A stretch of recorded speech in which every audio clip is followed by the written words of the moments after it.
of the Empire State Building. Z100, New York. I've got the pen over to the green bucket hat babe in the building. Give it up for Mabel, y'all. Come on now. Yeah. So, what's good? You got a little sick as you've been cruising around the United States. First time. What did you bring over from the UK, love? Hey, why are you putting this on I'm me? just playing. Listen, I got it over here. Okay, I just want to get that straight. We definitely are falling in love with. Well, you know what? I'll be honest with you. I've been a fan of your music for a hot minute. It's not just "Don't Call Me Up." I'm talking like "Ring Ring." I'm talking you and Jax Jones and Stefan. The stuff that you've been doing for quite a while now has really preceded your now growth in the U.S. market. Like, how fun has it been to see your song here and to see your star shine here in the U.S.? So surreal, yeah. I really see the difference, like with "Don't Call Me Up," and I feel like it's happening so quick. Like, for real, I put right? The track out on like January 18th, and here we are. And, you know, it's kind of flown me here, which is really cool. Yes. And it's all crazy, but I'm happy. I'm just going with it. Let's talk about the beginning parts of your career. At what point in time did you really know that music was going to be what you wanted to do? I mean, you're not new in the game. For anybody who's thinking, you know, that this is like a brand new artist. I mean, again, Finders Keepers. I mean, I can go down the track listing for a minute. Hey, yeah, you know what I'm saying? I try to stay dialed in. But when in your heart did you know that, like, yo, this was something that I want to take tremendously seriously and pursue as a career? I mean, I've been writing songs since I was 5. Oh, wait a second. Do you even have, like, proper handwriting when you're 5? I learned how to read and write when I was really young, so I actually have some of the lyrics and stuff, like the songs from when I was 5. That is so dope. Like, it's crazy. I was writing love songs at 5. I'm still writing love songs at 23. Like, what's up with that? I love that. Oh, my God. Look at you. Kindergarten bopping. I know. see Shout it. outs to Daniel in year 1. He was the one. He was the one. I thought he was the one. I wrote some amazing songs about him. But being able to go there and to be creative at such a young age and to continue on with that, what does that mean to you to share your stories, to be able to, you know, just freely create and turn these little notes into songs? I mean, it's so important to me for like expression and just to like process things. That's how I like figure things out, like everything in life. Yeah. Like, how I process situations, like relationships especially. But then obviously, like when you start releasing music, then you have this whole other level to it where like people start, you know, connecting. There's a whole other obligation. It's so crazy. And then, you know, people create their own memories and have their own stories that they connect the records to. And that's so cool. You know what? I ask that question a lot when I get the chance to talk to artists. You know, the idea of other people connecting to your words, that maybe you create them because of a different experience, but then they start to take their own, you know, stories and put them to your words. How fun is that to see those words connect? It's so fun. Like at shows when you see like, you know, girls will come with their girlfriends and it's obviously like their songs, the tunes, or like, you know, a couple will come and they'll be like kissing during Finders Keepers or whatever, and they're like, oh, this is our song. And like, you know, stuff like that. Like that's so cool. You get those kind of reactions to songs like Finders Keepers, but Don't Call Me Up is a different type of vibe. There's probably not a lot of kissing happening between couples with this particular song. Definitely got a lot of girls excited and feeling very sassy though. Yes. Excited about. I want you to explain a little bit in your own words what this song, because it's based off of a relationship, and you were kind of feeling like, you know what? I don't want you to call me, but I'm not uninterested. Yeah. Speak about it a little bit. So I guess it's like there's so many breakup songs which are like really sad, right? Yes. And I was like, I want to make people feel confident and good all the time. So like, how can I sort of spin that situation? Like, how do you capture that moment when like somebody's calling you and you're like, oh, wait, I'm over you now. Like, I don't care that you're calling me. And like, that is the best feeling when a situation comes back around, when somebody that you didn't think was going to come back comes back, because they all come back. They do. All come back. Not going to lie, I've definitely made my fair share of posts. Hey, stranger. Yeah. You know what I'm saying? Sup. I definitely put the sup with a little emoji after. Just to see if she responds. I'm just keeping it 100% transparent with you. My song is the response to that, and we're just saying no. We're just saying no, hey stranger. Do you ultimately, and do you always send that person to voicemail? Or are you the type of person that maybe turns on your read receipts just because you want them to be left on read forever? What, me? What? Never. No. Me? What? I'm not like that. No, not one bit. I mean, maybe, yeah. How cool is it to have that, to feel that empowerment, to be able to have that anthem for women. I mean, the song is already shot to like #1 on the UK, the charts. And, you know, to be nominated for Breakthrough Artist at the Brits, to have this song be kind of like that anthem for people. What's that feel like for you? I mean, yeah, it's just that feeling of like, I wrote a song because I needed to get something off my chest. I wanted to tell my story. I was going through something, and then you're just like, oh, I'm just going to write a song about it. You write a song about it. You know, some people around you like, yeah, we think it's good. Yeah. You put it out, and then, you know, for something like this to happen, like, I don't think you can ever expect that.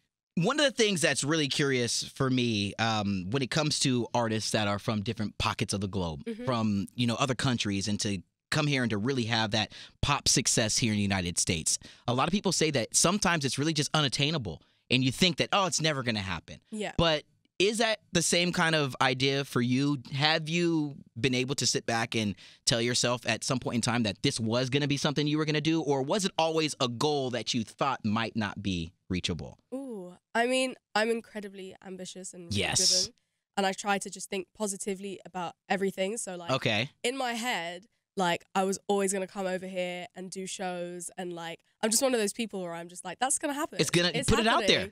Yeah, I think you just have to, like, manifest those things. Hell yeah. In my mind, I was like, it's going to happen. It's just a question of when. And for sure. I mean, for it to be happening at this point in my career, I'm just super grateful. Yeah, it's got to feel right. And sometimes when you don't force the issue, that makes it even that much more, I don't know, much more positive of a moment when you know that you didn't try to, you know, stray from what was just meant to happen. The dude upstairs has a plan for us. Exactly. I completely agree. I just feel like the song kind of did its own thing. Yes. I was actually saying to my manager yesterday, I was like, it's so magical. The song just like grew wings and now it's flying me around the world. Oh my gosh. And like, that's literally what it feels like. Yeah. Okay. Now, where are there parts of the globe that maybe you're a little bit surprised that the song is connected, or that you're excited to get to share who Mabel is? Okay, so definitely here, I was like, when somebody was like, it's getting played in the US now, I was like, what?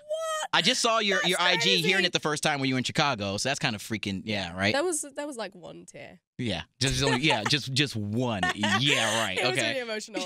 I mean, just like everywhere outside the UK, because I mean, I've just been focusing sort of like breaking home and all that. So for it to be happening naturally, like places like Australia, and somebody was like, yeah, I played in the Philippines. That's I was crazy. Like, big up the Philippines. Right? Like, that's so cool. Do you lean on some of your other artist friends, some of those peers like Jax, like Stefan, let me just go ahead and throw out the two huge initials. You bopped around the world a little bit with HS.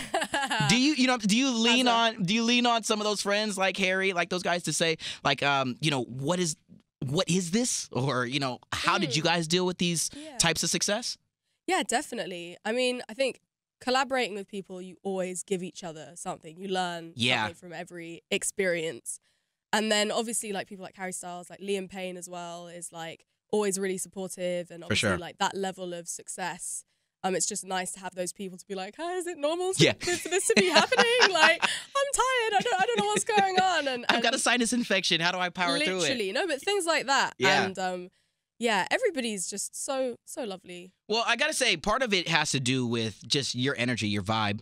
Again, I was drawn to Finders Keepers. That was the first song. When I heard Finders Keepers, I was like, yo, there's something about this melody. And then knowing that with Jack Jones, and just knowing that he doesn't just ask anybody to be a part of the projects, and he's really grown. And that session was the funniest session. Please explain, because that dude is wicked. He is the most insane dude on the planet. I love Jax. Day in the studio. Oh my gosh. Either of us have ever had with anybody. And how did this bop come about when you had like the crappiest time in the studio? So we had 2 days. Well, obviously we got on as people, so it was fine. We were just chilling, but like musically, everything I loved, he was like, no. Everything he loved, I was like, no. You're tripping. I didn't even go in the booth on the first day. Oh, I just left, and then like on the second day, I was like, obviously I'm gonna go back because Jax is amazing. Yeah. So you can't pass up this opportunity. Yeah, obviously you go back. And just like, I'm just going to try my best again. And yeah, he just like played those chords, and I went in the booth, and it just sparked something. And it ended up being like a 29-minute freestyle. Oh, wow. Which he was like, just leave it with me. And then chopped it up, sent me the 3.5 minutes. Oh, damn. And that's it. That's the song. It's literally been untouched. See, that's the thing. When it's one of those things, again, like we were saying, where it's not forced, where it's just you're in there vibing. Yeah. The world just wants to hear just truly what you're feeling in that moment. And that's when these amazing pieces of art are created. So, damn it, you're doing the thing, girl. Thank you. Good Lord. Thank you. Lastly, before we get you out of here, I recently was learning a little bit more about Mabel, the young woman, and was talking to a friend of mine who told me, yeah, just bring her to Disneyland. Maybe go bowling. If you ever, I was talking to my buddy Will from Capital, and he was like, he was telling me. Oh my God. So the perfect date with Mabel would be, has that changed? Are you still, let's just. I've never been to Disneyland. Really? I've never been. Oh, and we I just got to feel change like that. that. Would be like a super cute We've got to change that. So yeah, Disneyland would be great. I'm terrible at bowling. I'm very competitive. So like, well, look at your nails. Your nails are popping. You don't want. I blame it on the nails. You don't want to go like bowling with the nails looking like that. Disneyland. Wow. I'd love to go. I love that you spoke to Will. What are some of those other things that you really want to take in as you kind of cruise across the United States? Some things that you want to make sure that you see, some foods maybe you want to eat, some, cities that you want to make sure that you visit. Ooh, so many places. I want to go to DC because I've never been. All right. I'm going to Miami. Word. I'm excited about Miami. You guys let me know where I need to go in Miami. And Atlanta. I'm going Atlanta too. Word. Okay, so I'll just tell you one thing. Miami, there's loads of beach. You're with an amazing team when you're in Miami. Take tons of IG pictures. I'm sure you're gonna probably crash the internet.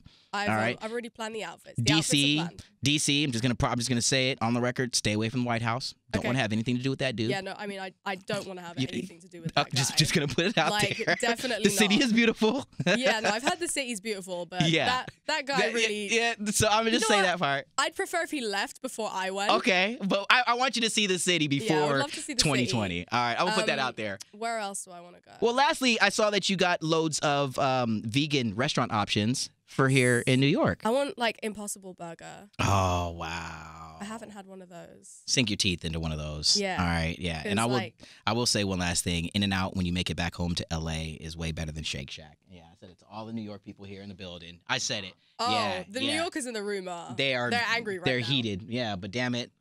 That's a big statement. It is a massive statement, and I'm sticking to my word. Seriously.